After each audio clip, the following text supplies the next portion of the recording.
Bienvenidos a este módulo de Conociendo el Sistema Bancario. Vamos a hablar un poco de la reserva fraccionaria y de sus repercusiones en cuanto al tema económico actual. En primer lugar, vamos a revisar unos objetivos. En los objetivos vamos a comprender cómo funciona un poco el sistema bancario y vamos a analizar los diferentes escenarios.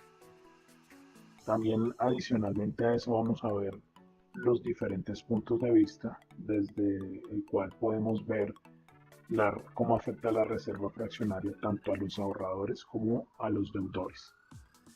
En primer lugar, ¿qué significa la reserva fraccionaria? Bueno, la reserva fraccionaria es una regla o una reglamentación o una legislación que aplica a los bancos comerciales y ella se encarga de obligarlos o regularlos para que deban mantener un porcentaje o fracción del dinero depositado por sus clientes.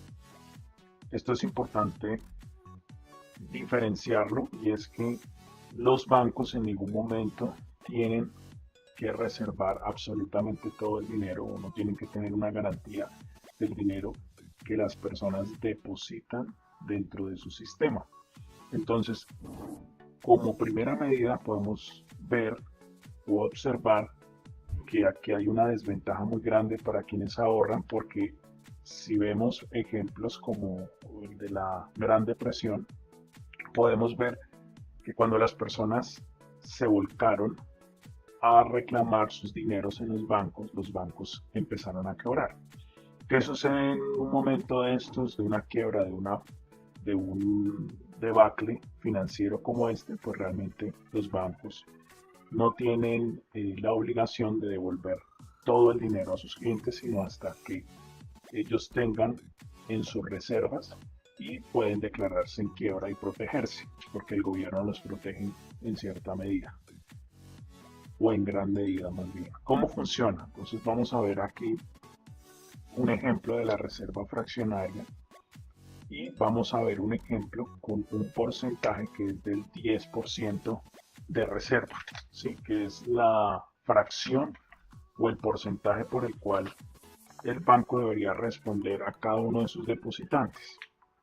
Entonces, en este caso, si una persona ingresa $1.000 al banco, la reserva que debe garantizar este banco es tan solo de $100, y este banco automáticamente lanza un préstamo de $900 a otra persona, y esa persona los gasta en lo que ella necesite, ya sea un crédito de libre inversión o etcétera.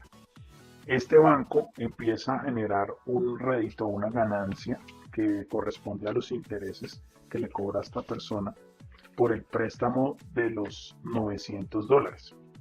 Cada vez que esta persona regrese al banco, ya sea realizar su devolución de sus $900 o a hacer el pago de una cuota, el banco va a tener la opción de cada depósito referirlo de la misma manera y va a poder reservar solo el 10% y posteriormente prestar el dinero restante y así inyectarlo a la economía.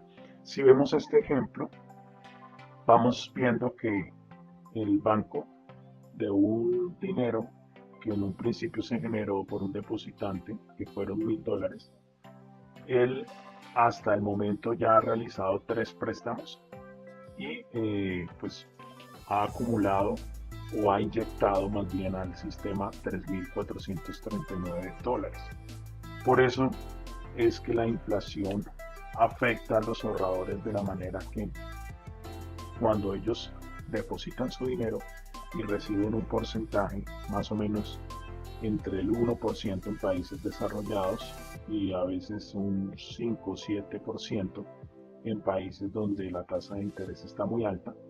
Entonces, la inflación siempre, en la mayoría de los casos, va a superar el porcentaje que el banco le provee al ahorrador. ¿Por qué? Porque cuando el ahorrador mete, supongamos que no fueran $1.000, sino $1.000.000, ustedes pueden imaginar cuántos depósitos o más bien cuántos préstamos puede realizar ese banco al sistema, a diferentes personas, y cuántos intereses puede recibir.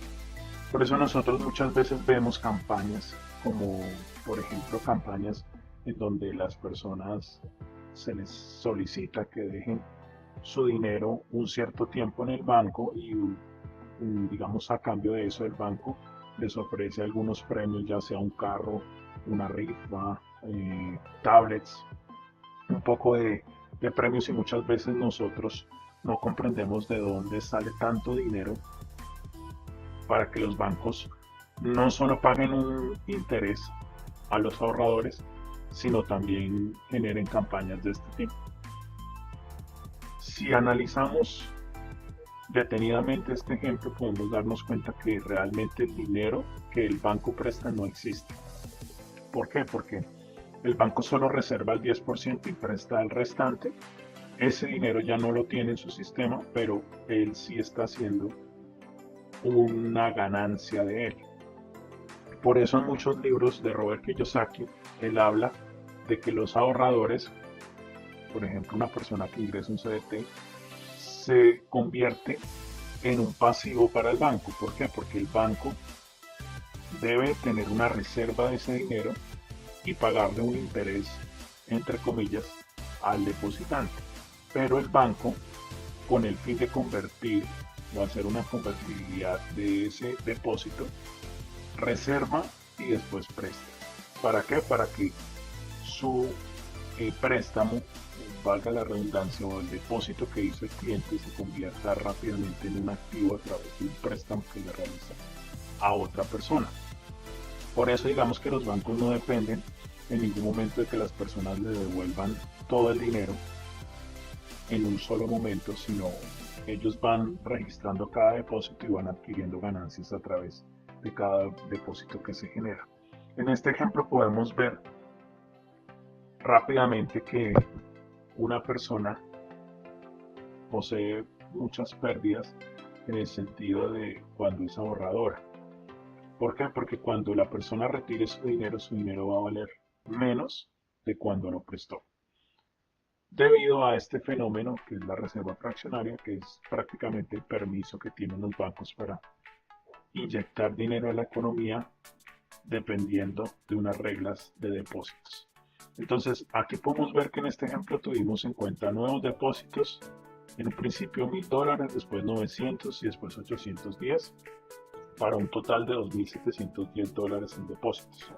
Después se lanzaron nuevos préstamos a través de estos depósitos que no eran dineros del banco, son 900, 810, lo cual da un total de $1710.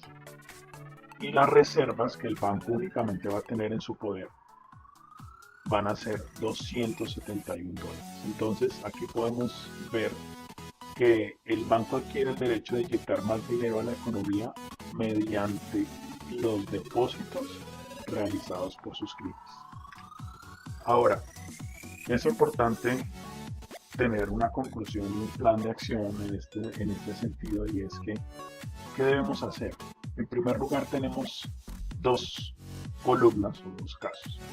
¿Por qué? Porque cuando nosotros queremos actuar, tenemos que empezar a hacer algunas cosas, adoptar algunos hábitos y asimismo dejar de hacer otros para generar un verdadero cambio. Entonces, para, digamos, mejorar nuestra economía y tomar esto en provecho, la única manera es aprender a imprimir nuestro propio dinero. ¿Cómo lo hacemos? A través de los créditos. Por eso la mayoría de las personas que tienen riqueza realizan préstamos, porque por medio de ellos van a tener menos impuestos, que cuando se estructura un préstamo en este sentido, las personas tienen que pagar menos impuestos, y para eso hay que precisamente revisar con un contador, con una persona experta en reglas tributarias. Pero entonces, Si nosotros analizamos esos casos, las personas piden créditos y empiezan a adquirir activos por medio de su inteligencia, generan ganancias para ellos y de esta manera ponen a trabajar un dinero que no es de ellos, que es lo que llamamos el top o el dinero de otras personas. Los ricos aprenden a trabajar con el dinero de otras personas, que realmente es los bancos, ¿sí? Que son los bancos. Entonces, de esta manera ellos pueden adquirir activos en el momento en que lo necesitan y pueden generar un rédito, una ganancia, que esa es realmente la regla actual del dinero. Y es que nosotros debemos continuamente estar imprimiendo dinero. De lo contrario, si nosotros estacionamos el dinero, ya sea en una cuenta bancaria o en otra inversión, y esta no tiene ningún movimiento, por ejemplo a veces las acciones, entonces nosotros vamos a ser los mayores perdedores en esta economía y conforme a las reglas de esta economía. Entonces, las reglas del dinero no fueron creadas para los ahorradores, por el contrario, para quienes mantienen su dinero en movimiento. Esto es un enunciado que quisiéramos que cada una de las personas que están ingresando a este curso se lleve como una parte de su aprendizaje. ¿Y qué debe hacer? Primero, mantener su dinero en movimiento a través de la inversión. Nunca dejar el dinero estancado en una cuenta de ahorros. Capacitarse con el fin de mantener una cultura de inversión constante e invertir tiempo y dinero en educación financiera. Esos, digamos que son los planes de acción o los pasos más importantes que una persona puede adoptar para mejorar su actual estado financiero. ¿Qué debe dejar de hacer? Volvemos a lo mismo, estacionar su dinero en una cuenta bancaria, dejar de informarse sobre negocios e inversión y estacionar su mente, porque si estaciona su mente no va a tener la manera de mejorar. Para mejorar realmente el plan de acción o la mejor decisión que una persona puede tomar es capacitarse, es estar aprendiendo continuamente sobre inversión. Aquí les queremos dar también una especie de anécdota. Por ejemplo, el gobierno colombiano, para las personas que están en Colombia, sacó una reglamentación eh, por la cual, digamos, se le obliga a las personas que si dejan dinero estacionado en una cuenta de ahorros por cierto tiempo, automáticamente el gobierno, por una regla, una legislación, va a poder tomar ese dinero para préstamos de un programa que se llama el ICETEX, ¿sí? Entonces, en este tipo de casos nosotros podemos ver que se está castigando a quienes ahorran, a quienes mantienen sus dineros congelados. ¿Qué debemos sacar de conclusión? No debemos tomar una actitud negativa ante este tipo de reglamentaciones. Por el contrario, lo que tenemos que revisar es lo que las personas ricas nos enseñan en sus libros y en sus materiales y en sus conferencias, y es que si nosotros queremos ver cómo enriquecer, tenemos que ver la legislación actual del país en donde nos encontramos. A través de esa legislación nosotros podemos ver o observar qué es lo que el gobierno quiere de nosotros. No sé, me explico. En este sentido, por ejemplo, si el gobierno de España está premiando o está reduciendo las tasas de interés para quienes adquieren vivienda, es momento de adquirir vivienda y de invertir en finca raíz. De esa manera nos vamos a dar cuenta que vamos a pagar menos impuestos y vamos a tener un subsidio, valga la aclaración, o un apoyo del gobierno, ¿sí? Entonces, en este caso, por ejemplo, el gobierno colombiano no quiere ahorradores, sino quiere personas que incrementen el gasto. ¿Por qué? Porque se está observando de pronto una economía que tiende a la desaceleración. Entonces nosotros, en vez de criticar nuestro estado, no vamos a lograr nada de esta manera. Debemos es actuar conforme a las reglas que están vigentes en el momento. Entonces esperemos que este curso y este video les haya sido de provecho. Muchas gracias a todos por su asistencia y esperamos verlos en una próxima oportunidad. Gracias.